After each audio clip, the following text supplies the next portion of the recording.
अल्लाह के पैगंबर हज़रत यूसुफ अलैहिस्सलाम को बेमिसाल खूबसूरती और हुस्न अता किया गया था कि तारीख़ इंसानी में आज तक आपके हुस्न की मिसाल दी जाती है, कसरत से करते आए हैं। प्यारे नाज़रीन, हुस्न और खूबसूरती का कोई भी पहलू ऐसा नहीं था जो आप में मौजूद ना हो। हज़रत यूसुफ अलैहिस्सलाम के नेक इखलाक, बुर्दबारी और नरम मिजाजी ने आपके हुस्न की खूबसूरती में बेमिसाल इजाफा कर दिया था।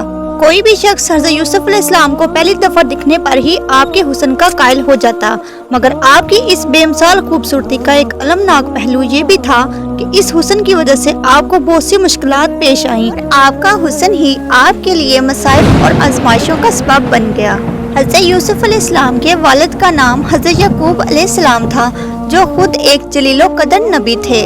प्यारे नाज़रीन, हज़रत याकूब अलैहिस्सलाम के 12 बेटे थे, लेकिन हज़रत यूसुफ अलैहिस्सलाम की खूबसूरती और मासूमियत की वजह से आपको उनसे ज्यादा मोहब्बत थी और आप हज़रत यूसुफ अलैहिस्सलाम को अपने दूसरे बेटों पर फौकियत देते थे, जिसकी वजह से हज़रत यूसुफ अलैहिस्सलाम के बाकी भाई आपसे बहुत हसद करते थे। प्यारे नाज़रीन, इसी हसद में आकर एक दिन हज़रत यूसुफ अलैहिस्सलाम के भाइयों ने दूर सहरा में एक कुएं में फेंक दिया और घर आकर हज़रत याकूब अलैहिस्सलाम को बोला कि इन्हें एक भेड़िया चीर फाड़ कर खा गया है। इस पर आप हज़रत यूसुफ अलैहिस्सलाम की कमीज लेकर रोते रोते अपने हुजरे में चले गए। आप काफी अरसा ऐसे ही रोते रहे और अपने बेटों से नाराज रहे। प्यारे नाज़रीन, इधर एक काफिला जब इस कुएं के पास से गुजरा तो उन्होंने हज़रत यूसुफ अलैहिस्सलाम को कुएं से बाहर निकाला। उन्होंने देखा कि ये इंतहाई खूबसूरत हसीन और जमील बच्चा है, लिहाजा आपको मिस्र के बाजार ले गए ताकि इन्हें बतौर गुलाम बेचकर कुछ रकम हासिल कर सकें। अजीज़े मिस्र ने जब हज़रत यूसुफ अलैहिस्सलाम को देखा तो वो बहुत मुतासिर हुआ और एक अच्छी कीमत देकर उन्हें खरीद लिया और फिर उन्हें अपने महल में ले आया। अजीज़े मिस्र ने अपनी बीवी से कहा कि इस बच्चे को गुलामों वाली निगाह से ना देखना और अच्छी तरह इसकी परवरिश करो। एक रवायत में आता है कि अजीज़े मिस्र का नाम अतफीर इब्ने रोहीब था। अजीज़े मिस्र की बीवी का नाम जुलेखा था। हज़रत यूसुफ अलैहिस्सलाम जुलेखा की निगरानी में पले बड़े और जवान हुए। जब आप पर आलम शबाब आया तो खूबसूरती और हुस्न में मजीद इजाफा हो गया। आलम यह था कि जो भी कोई आपके पुरनूर चेहरे की तरफ देखता तो उस पर से नजर हटाना मुश्किल हो जाता। एक हदीस में रसूल अकरम सल्लल्लाहु अलैहि वसल्लम ने फरमाया कि जब दुनिया बनी तो हुस्न के 3 हिस्से किए गए। उसमें एक हिस्सा हज़रत यूसुफ अलैहिस्सलाम को दिया गया, एक हिस्सा उनकी वालदा को दिया गया और एक हिस्सा पूरी दुनिया में तकसीम किया गया।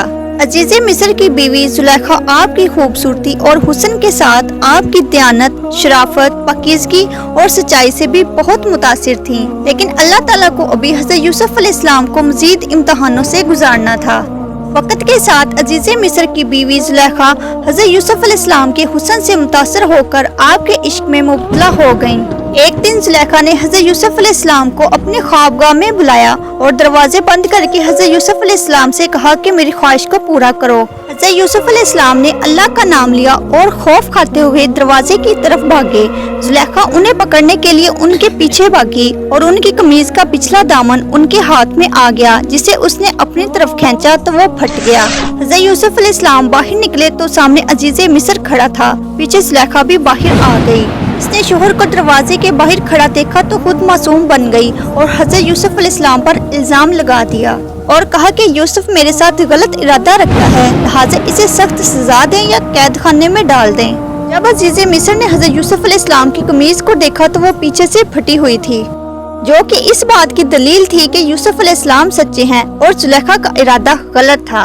वहीं अल्लाह की तरफ से एक और मौजज़ा हो गया और महल में मौजूद एक दूध पीता बच्चा जो जुलेखा का खालाजाद भाई था, अल्लाह के हुक्म से बोल उठा।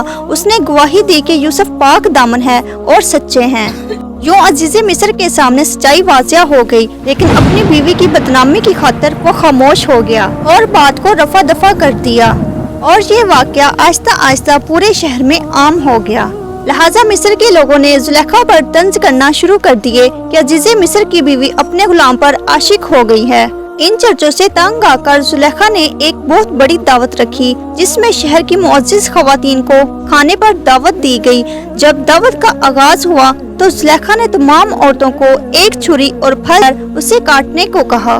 جب وہ عورتیں پھل کاٹنے لگیں تو عین اسی وقت زلیخا کے حکم سے حضرت یوسف علیہ السلام کو بلایا گیا۔ جیسے ہی ان عورتوں نے حضرت یوسف علیہ السلام کے حسن و جمال کو دیکھا تو وہ مدہوش ہو گئیں اور پھل کی جگہ اپنی انگلیاں کاٹ لیں۔